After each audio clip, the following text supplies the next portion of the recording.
He's the man, he's the myth, he's the legend, he's the scientist with all the answers and all the questions. It's time for another episode of Alex's Science Corner. Oh, please, enough.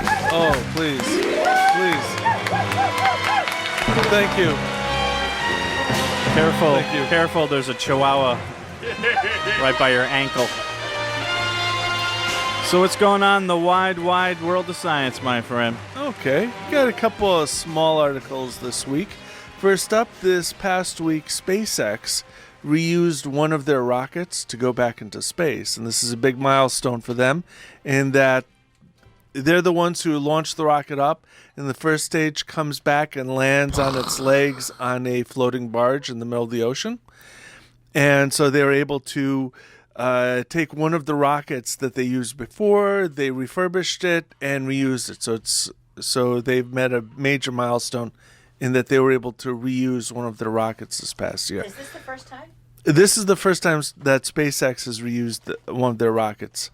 Obviously, NASA has reused the shuttles, but one of the challenges of that is that reusing the rockets, it costs a lot to have the rocket, and the engine is one of the most expensive parts of the first stage. So they want to try and get that back, and that's the whole point of having land this way. Because if otherwise you're spending a lot of money to toss these rockets away every time you use them. Next up, starting in about a week or so, the Cassini probe that is orbiting Saturn is going to finish up its 20-year mission and begin a series of slowly reducing orbits until it crashes into Saturn. And it's going to be getting some really, really great pictures right up until the end there. So it's going to be starting on April 26th. It's going to start its death spiral, and expecting on September 15th it's going to crash into Saturn. So, as it gets closer and closer to Saturn, is it going to be still taking pictures? Yes. So we might get some aliens. Pretty much until about a day or two before they'll be getting pictures. And yeah, we haven't seen anything yet from it, so I'm not having high hopes in this last little bit. They could be hiding, you know. I was on a serious note, I was interested in hearing one of the women who's been attached to this project from day one, and it was like she was talking about her baby, about how they were going to take this probe and crash it, and how they had a plan for where they were going to crash it because of different moons. That they don't want the probe accidentally crashing into one of the moons. So just to make sure that it doesn't crash into one of the moons, they're going to crash it into Jupiter. Because even though it's been in a high radiation field for about 20 years, they want to make sure they don't contaminate any of the moons. And so they want to just make sure it's properly disposed of, and they're going to dispose of it by crashing into Saturn. So when it crashes, it's not going to knock Saturn off his rotation. No. It's a question. You never know. I thought you were going to ask about the Cassini probe going to Uranus. I was holding off on that.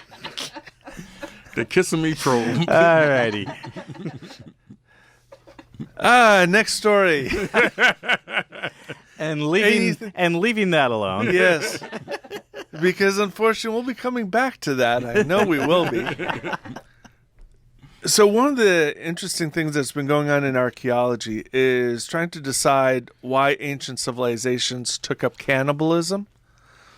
And there are two debates about it. It's tasty. Mm-hmm. Well, that was one of the things that they had thought about. But latest research that they've been doing is finding that humans are not very nutritious compared to other types of animals that you could hunt. No kidding. Yeah, so no, they're not kidding. And that is exactly what they're studying. So they figured out that humans were not very nutritious compared to almost anything else that we could capture. So what they're figuring is that the human cannibalism from the Stone Age onward, is almost completely social related. For Either- taste. For taste. That's like eating a donut. Well, weren't there? We're not that sweet. But weren't I know. I'm.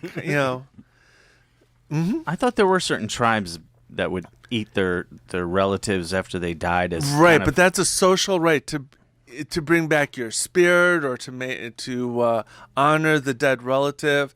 You're taking in part of your dead relative into yourself, or to show your dominance over an enemy. But those are all social interactions, and that's why So they're not cannibals- associated with being hungry and wanting food, is what you're saying. Right. Yeah. We're not a better choice to eat compared to other stuff out there. So, Why didn't they stop it after the first bite? Is what I don't understand. well, again, it's a social aspect. So, Yeah, and a little salt and pepper goes a long way.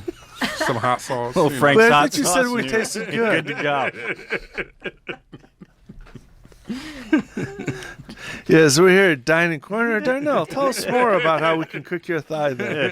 This is how mad cow disease got started. They were able to trace, seriously. Yeah, no, They were that's able true. to trace if you ate it had to do with the spinal cord and the issues around the spinal cord and the fluid in the spinal cord.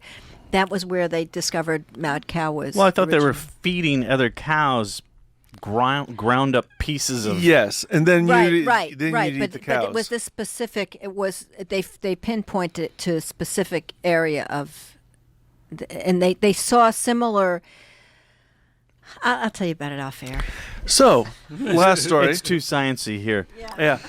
Last story is these researchers are trying to figure out a way of testing for colitis. And so what they found is that colitis creates certain chemical interactions. And instead of just taking various samples from inside the colon, what they were going to be doing, what they did is they fed this person a chemical, or they fed some mice this chemical, and what would happen, and of course this is a story I just picked specifically for Darnell, and he just left the room. But anyway, they would feed these mice this chemical and in a pill, and the chemical, if the mouse had colitis, which is an inflamed colon, the poo would glow green under fluorescent lights. And what they're trying to do is trying to make dyes that will have different colors depending on the different types of illnesses. So if you're sick and you take this pill, you could have rainbow poo. Cool. Yeah, and of course we did that, and it was a very special story just for Darnell, and he just had to leave. All right. Well, I'm curious though. How do they get it to change color depending on what? Is it something that It the is, illness yeah, because certain of chemicals and it's associated with the specific. illness? Right now, it's specific to colitis, and colitis generates a specific chemical, and the exact stuff is in the paper, which I'm not going to read out here. But by putting in a different thing, putting a different marker, if that chemical is in the intestinal tract, then the chemical marker will start to glow.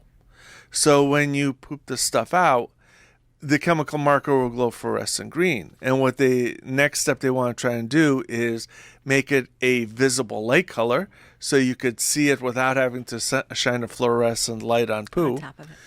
And if they can get other things, other types of illnesses, if they can get chemical markers for them identified and attach dyes to those chemical markers, then they can put in a whole series of chemical markers. You take a pill, and after you go to the bathroom, the different colors you see will tell you what kind of illnesses you have. That's the hope. I mean, they've got the one part of it working. You think but- about the cancers and the number of different cancers they've got, and if they can get something like that going Yes. in the early stages of cancer. Yeah, so if you get something colon related, they might be able to spot it beforehand. I know it's a really serious topic, but again. all right. So if you have any questions about these science stories or anything else science related, you can call Alex. Or if you've got right now. multicolored poo. No, you don't have to call me on that. I would definitely contact your The doctor. number here is 203 837 99. 24.